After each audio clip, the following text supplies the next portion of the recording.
Assalomu alaykum bolalar, yaxshimisizlar? Mening ismim Mashu Komazaki. Men Yaponiyadanman.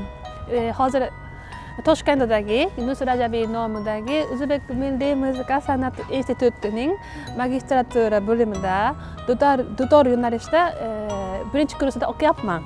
Men o'zbek tilini eng birinchi o'rganganim 10 yil oldin edi. 10 yil oldin birinchi marta O'zbekistonga keldim. Buxoro shahri 32-maktabida muzika fandan dars berishga keldim.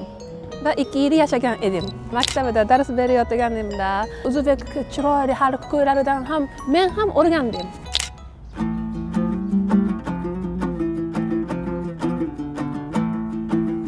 Yallama yorim yallola, yallola shaylik, uchtami torta bo'lishib haslatlashaylik. Yallama yorim yallola, yallola shaylik, uchtami torta bo'lishib haslatlashaylik.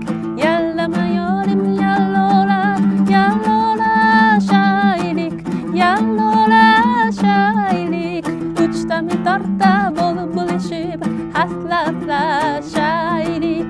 Uchtami torta bo'lishib haslatlashaylik. O'zbekistonga kelib, men juda ham hayron bo'lgan narsa bor edi. O'zbek xalqlar hamma shunaqa talabalardan yosh kattalarigacha hamma odamlar men o'zbek tilini gapirsam va o'zbekcha qo'shiqni aytsam, hamma xursand bo'lib, rahmat deb minnatdorchiligini aytib berdilar. Yanada xursand bo'lib o'zbek tilini o'rgangim keldi. O'zbek xalqlarini o'zini madaniyatini, san'atini va O'zbekistonning o'zini tilini yaxshi sevadi-yu, shuning uchun ham chet ellik mendek xorijlik o'zbek muzikasini ijro etsam, gapirsam, ular xursand bo'lib meni qabul qilishadi. Va meni talaffuzga, nimaga, grammatikaga u boshqacha aytyapsiz deb hech kim shunaqa aytmaydi. Hamma juda mehribon edi-da. Yaxshi gapiryapsiz deb shunaqa maqtanib beradi-yu, men ham qo'rqmasdan gapirishni boshladim. O'zbek va yapon millatining o'xshash tomonlari esa yosh kattalarga hurmat qilish juda ham o'xshaydi deb o'ylayman.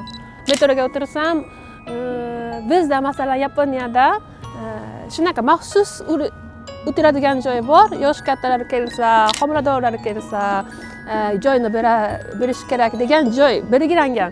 Lekin O'zbekistonda unaqa joy yo'q. Hamma joyda metroda o'tirsa, yosh kattalar kelsa, kimdir kelsa, joy berishadi-yu, shu tomon juda ham yaxshi deb o'ylayman.